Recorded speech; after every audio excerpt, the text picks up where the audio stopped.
Hello everybody, my name is Chris Blair and we are doing a little walkie-talkie right now, which is where I walk and talk.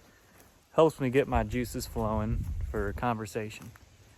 If you haven't seen any of my previous videos, I just kind of go over my experiences with heart arrhythmias and SVT and everything I deal with. And I've been dealing with it my whole life. So if you haven't seen any of my videos, please go back and watch some. You might find some of it interesting. I try to make them because I know how frustrating having palpitations is. It's, to me, just one of the most frustrating things I've ever dealt with. And it's mentally exhausting, and it just helps to know that people out there have the same problem. So today's video is going to be about my experience with electrophysiologists and basically what's been going on with me. So I've been seeing an electrophysiologist at a pretty good university. I won't say which one because, I guess if you ask me, I'll tell you, but it hasn't been working out. So I've been seeing an electrophysiologist. I really like my cardiologist who referred me to him, and it hasn't been working at all. This electrophysiologist is extremely vain. He thinks very, very highly of himself, and he doesn't want to really listen to what you have to say. He's a very by-the-book person. So if I tell him something, he'll just straight up tell me, no, that's not possible.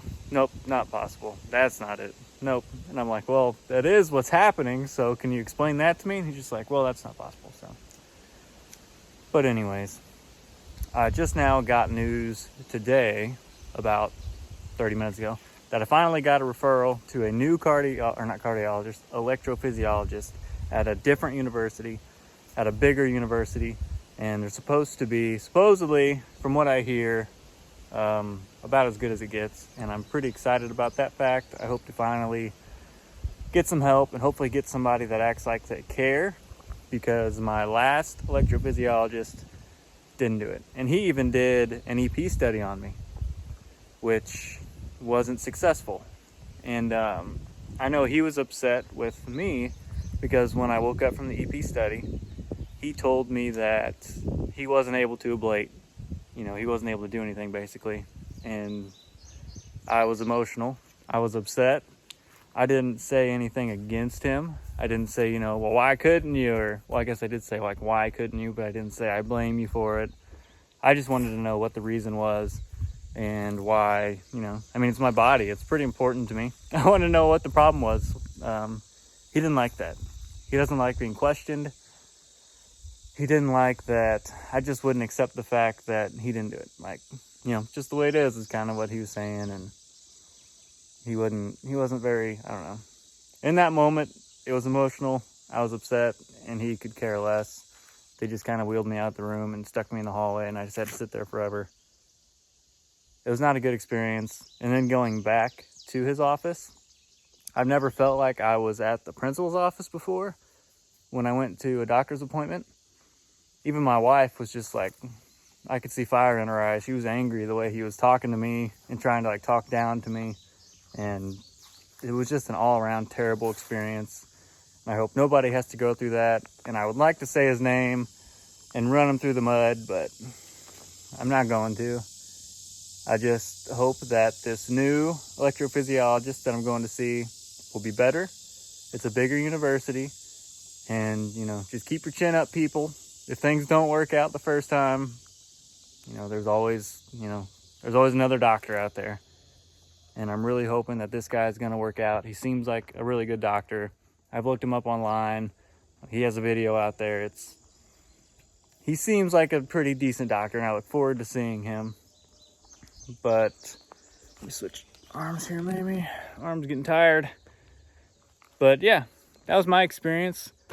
We did the EP study. It was a failure. I was upset. My wife was upset. My mom was there. She was upset. And he took it as we were blaming him. And that was not the case.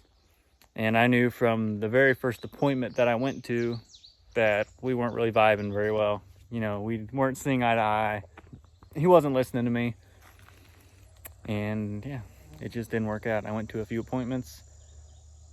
I said enough is enough. I called my cardiologist, and he's hooked me up with a new guy couple hours away at a new university, and I look forward to it.